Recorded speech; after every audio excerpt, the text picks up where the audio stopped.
Hi, my name is Kaila Schedeen, and I'm here to talk about my personal experiences with sexual assault. So 15 months ago, I was raped, and it's been a long journey, and it's a journey that's going to continue for a long time. But I felt like it was time to get my experience out there, so hopefully I can help someone else who's going through the same thing right now. My experience affected my life both well, in a lot of ways, with my personal relationships, with my academics. You know, it really changed who I was and the track that I was on.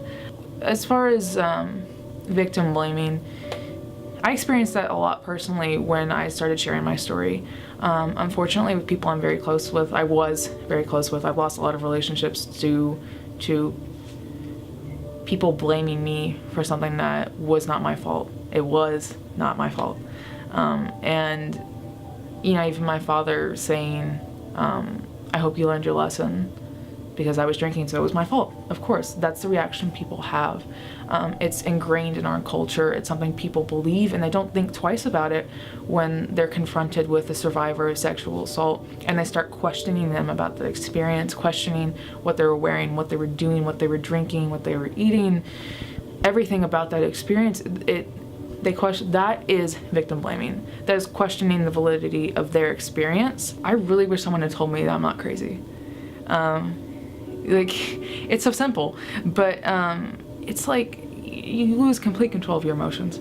And one minute you're angry enough to like rip someone's head off, and the next minute you're crying, and the next minute you don't feel anything. And it's very confusing. You know, it's very difficult not to believe that you're crazy when you walk through the street and you see your rapist in the face of every person walking by you. And you know, that's actually normal. And I wish someone had told me that.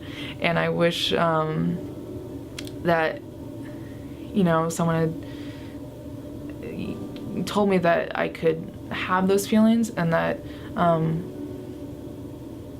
it was natural, and that there are resources to help you work through those things. I have a very artistically driven mind, and so I've always gotten tattoos, and I view them as parts of my life that you know, are inked on my body. They're me, and you know, after this event, that's something that I felt like I had to do.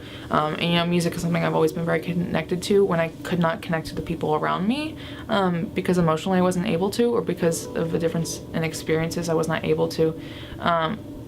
There was always music. And so one song that I found extremely helpful when I came back was Mumford & Sons' Ghost That We Knew. And there's this lyric in it that says, "Hear me roar." And so I came back, and it really struck me because, you know, I feel like I need a reminder sometimes that when I cannot find the support I need in others, I have that support in myself. And so I got it inked on my wrist, and I got it put in white, mainly because, you know, when you see people with tattoos, you tend to ask what it means.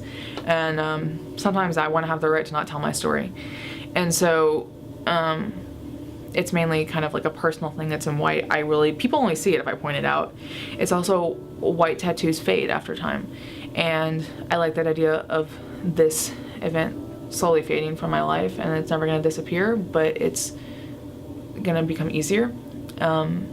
So it's just a reminder that I have that I constantly get to see. So a journey of healing through anything, not just sexual assault, but any traumatic event, is not a straight line. It's not a beginning and an ending, and this is what happens, and you're moving forward. A healing journey is like a mountain. So you start at the bottom, and imagine you're kind of driving around this mountain in the car, and you're moving upward, and you're moving upward, and sometimes you start down here, and you end up at the next level higher up here, and it feels like the same place, and it feels like you haven't moved forward, and that these issues are not leaving you.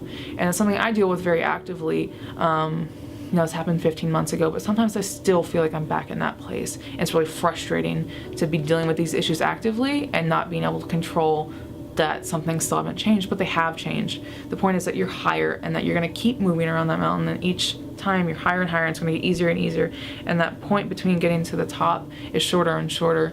And like I said, there's not an ending. It's not something that you get over, it's something you get through.